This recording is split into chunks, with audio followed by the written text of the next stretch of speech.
next speaker is Glen Anderson. He's worked through the Fellowship of Reconciliation, a 90-year-old multi-issue pacifist organization, and also through many single-issue organizations. And over the years, he has worked especially for such wide-ranging goals as making peace with Vietnam, eliminating nuclear weapons, converting from a military economy to a peacetime economy, abolishing the death penalty, promoting nonviolence at all levels throughout society, and strategizing to build progressive social change movements. So please welcome Glen. The biographical information I gave you, I had written some years ago. The Fellowship of Reconciliation is now 100 years old. This was from an old thing that I sent. Anyway,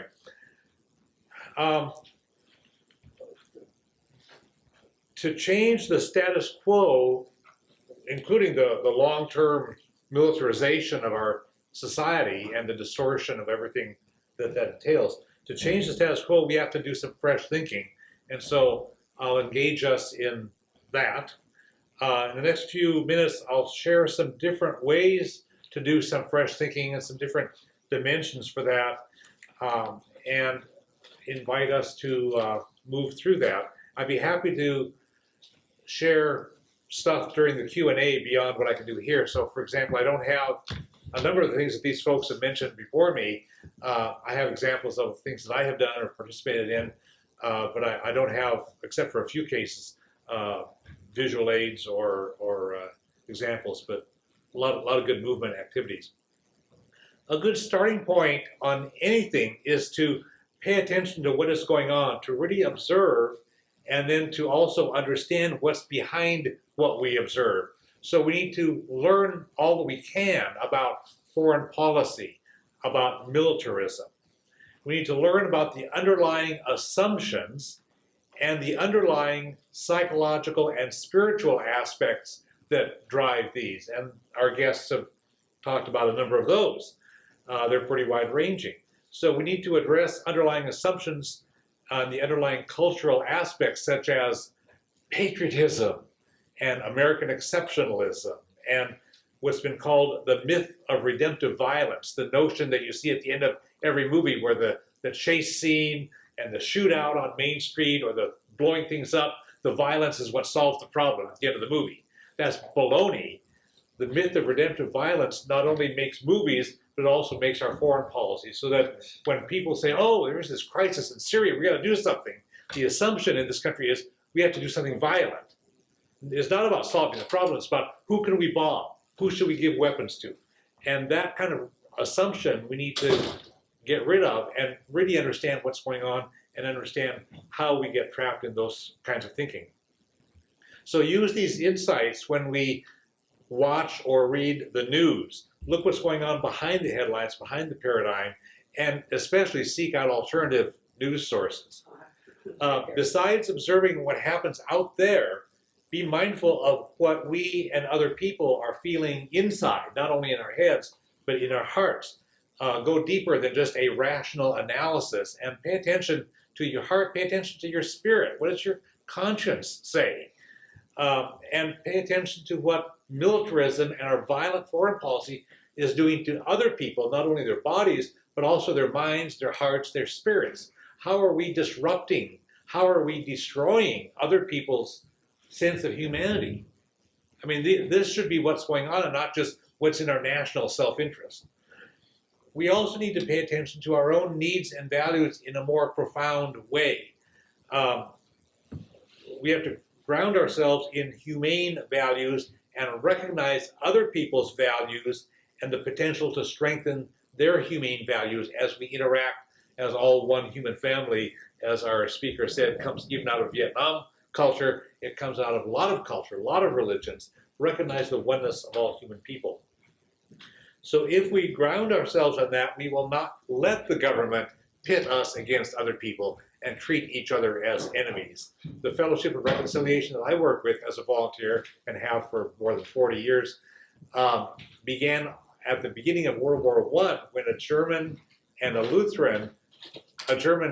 Lutheran and a British Quaker were attending a conference in Europe where religious leaders in Europe could see that war was going to be coming soon. And when their conference ended, war was breaking out, and they resolved that even though Germany and England were going to be seeing each other nationally as enemies, These two guys were going to continue working for peace. And they were literally a fellowship of reconciliation that said, we will not let the government turn us into enemies of anybody. We're all in this together and we will work jointly for peace. We criticize the policy of racial profiling, and we know what that is when the police do that. Our drone program is based on racial profiling and other kinds of profiling. So we don't even know the names of the people that we're attacking with the drones, but it's based on, well, this guy's in that neighborhood and he's probably up to no good, so we'll attack that guy. And it's just like racial profiling at the international level. And we need to link up with people who oppose racial profiling and engage them in seeing the drone war is the same thing, but at the global level. We need to assume that the people that we reach out to in our movement building, in the peace movement, are people of goodwill who are available to join with us. So we have stereotypes within the peace movement as well, where a lot of folks assume, well, here's some middle-aged white guy, he's probably wrong on the issues. Well, there's a bunch of middle-aged white guys here, one middle-aged guy who's not white, but a bunch of us that are middle-aged and older who are all for peace.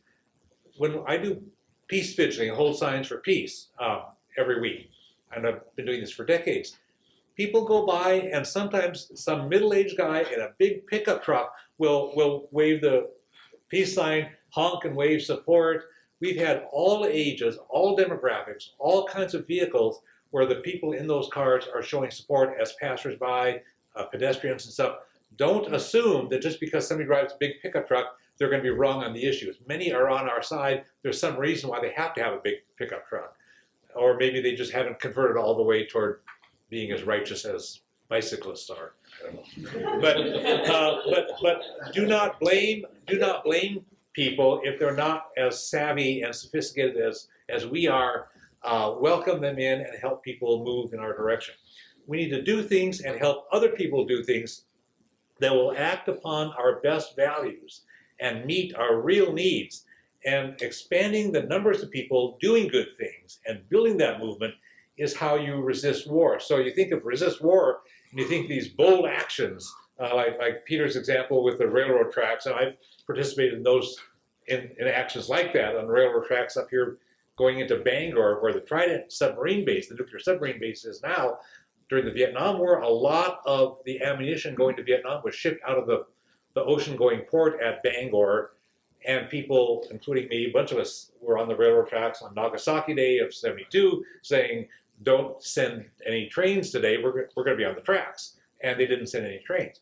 But there's all kinds of stuff that happens, all kinds of resistance, but there's resistance also in like holding a sign for peace that welcomes people in to engage with a sign that says like all people are one human family. Well, that just is contrary to the dominant ideology of this nation, which says only Americans are really human and people in these other countries don't count as much as we do. And we find a great response. People like to feel included because some of the people who drive by and see our signs are people who are sometimes not considered part of the human family. We see people who are like really heavily overweight and now they're included. Or people who have a lot of tattoos or spiky hair, now they're included. And all kinds of folks. So if we recognize our common humanity, that is part of resisting war. And you can recognize our common humanity in all kinds of ways. And engaging other people and welcoming them into a movement that is very inclusive is part of undermining the separateness that drives warfare. So pay attention to the values you hold, your deepest values, the things deepest in your heart. Figure out what some goals are to organize for, do some research, develop strategies that will move to those goals, do activities that will build on each other in line with those strategies until you reach the goals. These are some long-term things, but persistence makes a difference. I've held the sign in the Wednesday Peace Vigil that I started March 5th of 1980, and we've been out there every Wednesday since March 5th, 1980, all year round, regardless of holidays, regardless of weather. Sometimes there's only one of me, sometimes there's a bunch of us, but we're out there all the time.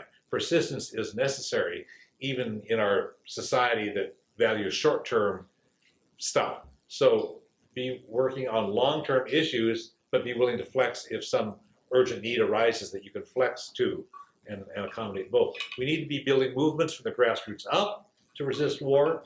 We need to research and get solid in our information.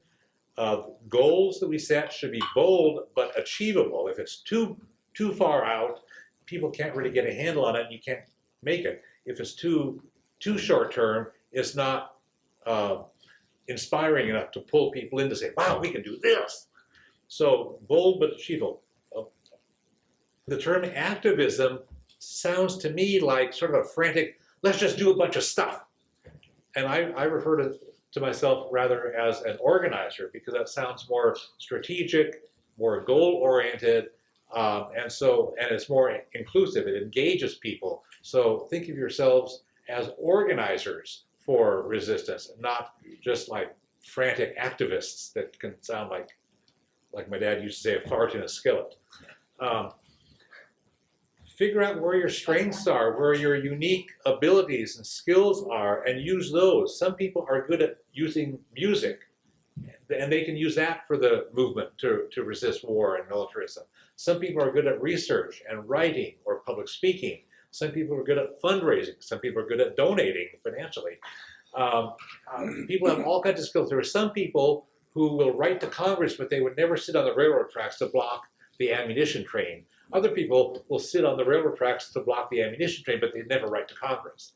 And there are all kinds of, there's all kinds of stuff.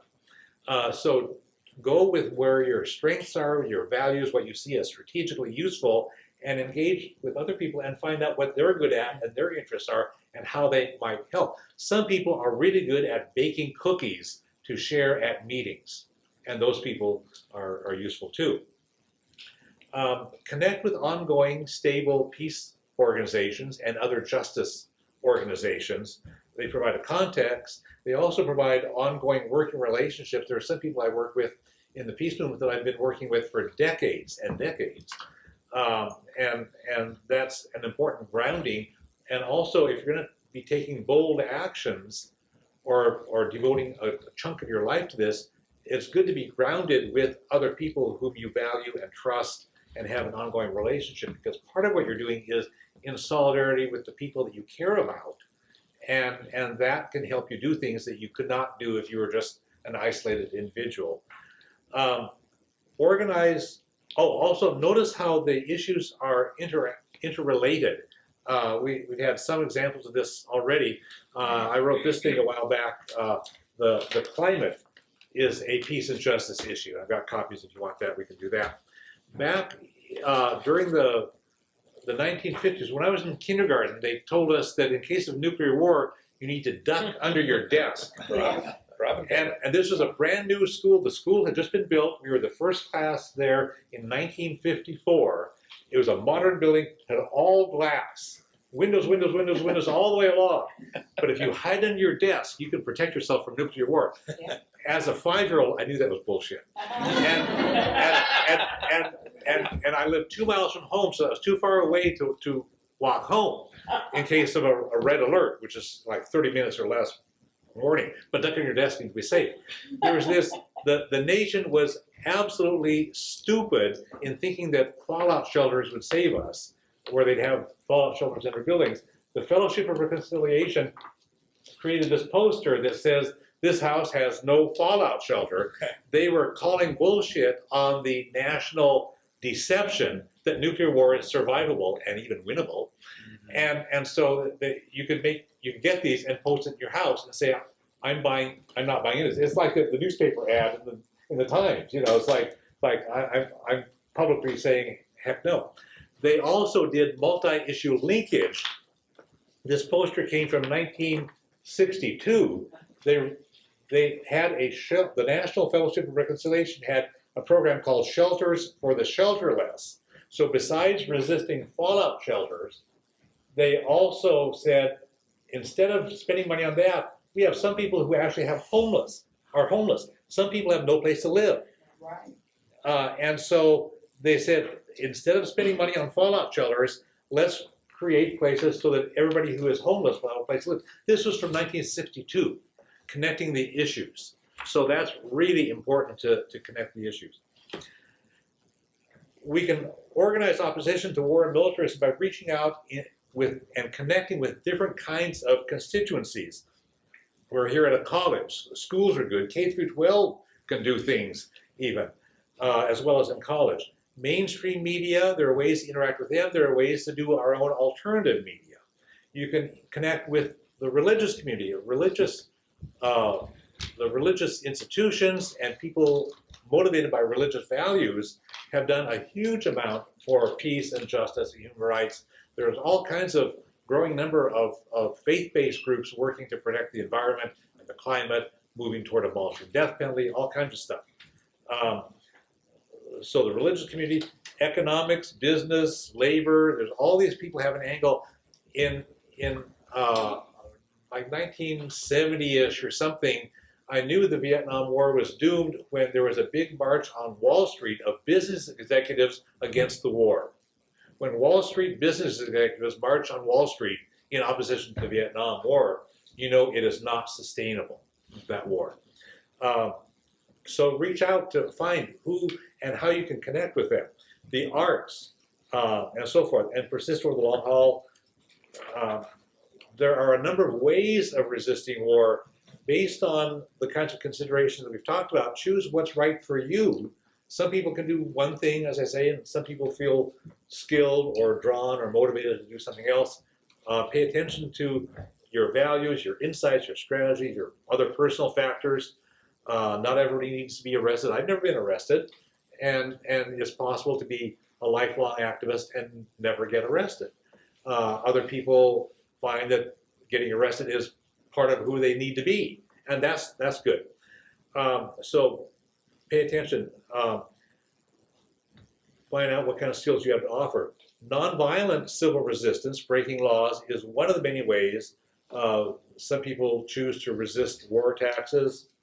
There are people who've used the biblical quotation about turning swords into plowshares to create the plowshares movement, where they go to nuclear weapons plants or nuclear weapons bases, and as a religious act, they pour their blood on the weapons or on the corporate entities or the military bases. Up the road here we have the Ground Zero Center for Nonviolent Action and so forth. Resist the draft. Consider doing that. Consider filing for conscientious objector status or getting ready to in case a draft were to return, which the Pentagon doesn't really want for reasons that people laid out. But the laws are still in place, and Congress has refused to repeal the draft laws. They spend millions of dollars on a system that represses people by imposing penalties for people who refuse to register, but it has no military usefulness. The government doesn't want it, but they're afraid of being called soft on defense if they were to repeal that stupid, oppressive, and sexist law. We can resist specific military activities, specific military bases, weapons, and so forth, and collaborate with other sectors and constituencies, as I mentioned. The nonviolence movement has really two hands to it. One hand says, no, I will not do this. No, I will not allow this horrible thing to continue. The other hand says, yes, let's do something else instead. Yes, let's gather together and build a movement for a better alternative. And so there are two hands, one that says no and one that welcomes people in with yes for alternatives. Buckminster Fuller said, you never change things by fighting the existing reality. To change something, build a new model that makes the existing model obsolete. And so there are a lot of changes. One is we could change from this economy, this capitalistic economy that is really hijacked by the military-industrial complex, by the war industries, by local communities that want to keep their military base functioning, that keep their war industries functioning, and get away from that. In the late 70s, in 76 and 77, I did a huge amount of research into the extent to which the economy of Washington State is grounded in military economy and looking at the possibilities for converting to peacetime economy. There's huge amounts of research that was done on this long ago, and I pulled this together in 1976 and 77, and then I worked with some other people and some legislators to create some legislation that would have the state of Washington study the extent to which our state's economy is dependent on military spending, and then move toward converting. I helped create the Washington State Conversion Project in 1980 that was about how to convert Washington State, Boeing, and everything else. When Reagan came in, he just poured so much money into the military-industrial complex that he just overwhelmed the nationwide movement toward economic conversion. But that had labor support, all kinds of other support, and it still has potential, but it's more difficult now than it would have been. But converting to a peacetime economy is something we need to do. We need to convert to a nonviolent national defense. If it's really defense, nobody in Vietnam ever threatened me. Nobody in Iraq or Afghanistan or Yemen ever threatened me. If you really want defense, let's look at what it makes for real security here. A lot of people in this country are insecure not because somebody from Yemen is going to attack them, but we're insecure because there aren't jobs to go around. We've screwed the economy and screwed the climate. We've underfunded education, health, all kinds of things that we need. We don't have housing. There's all kinds of insecurity because people of the younger generation will never be as rich as I am. I'm not rich, but I had a job. I've collected my share of unemployment over the years as well, but I've actually had actual middle-class jobs. And I've retired from that. I have a small pension, but I can live on it. A lot of you folks will never have that luxury, that security of even being middle class. That provides insecurity in our nation. No amount of bombs will make you economically secure. So we need to convert to a peacetime economy and look at what real security is. And it means ditching the military and using that money for things that we really need. We need to base our foreign policy on human rights, on social economic justice, and so forth. We need to take home the money that we're wasting in all these 800 military bases in other countries around the world. And nonviolence has actually been proven to work best. A lot of research has been done by people like Gene Sharp, Gene Sharp, with the Albert Einstein Institution, www.einstein.org, and more recently by Erica Chenoweth, who wrote this wonderful book, Why Civil Resistance Works. I have the website for that as well. She will actually be speaking in Kitsap County early next July. I have a flyer about that. But it's been proven, she and a co-author researched huge numbers of civil resistance movements over the years and found that the ones that relied on nonviolence were much, much more likely to succeed than those that had revolutionary violence. And that for those that did succeed, the ones that relied on nonviolence were much more likely to have a real democracy emerge instead of just changing which macho elite guys they overthrew and replaced with a different set of macho elite guys. Those often end up to be repressive, but the ones based on nonviolent action were much more successful, and we can talk about that later. But the government wants you to get frustrated and burn out and lash out with violence. The government wants you to feel overpowered. It's like shock and awe is how the government runs the propaganda campaign, so that you're just overwhelmed. You say it's futile, there's no chance, I think I'll give up, I'll stop voting, I'll stop doing anything, I won't go out and protest. They want you to submit to their shock and awe in order to prevent the movement from succeeding. And we need to persist and resist with nonviolence. So don't fall into the government's trap. Part of the nonviolent methodology is rewriting the script about what a conflict is and how to play it out.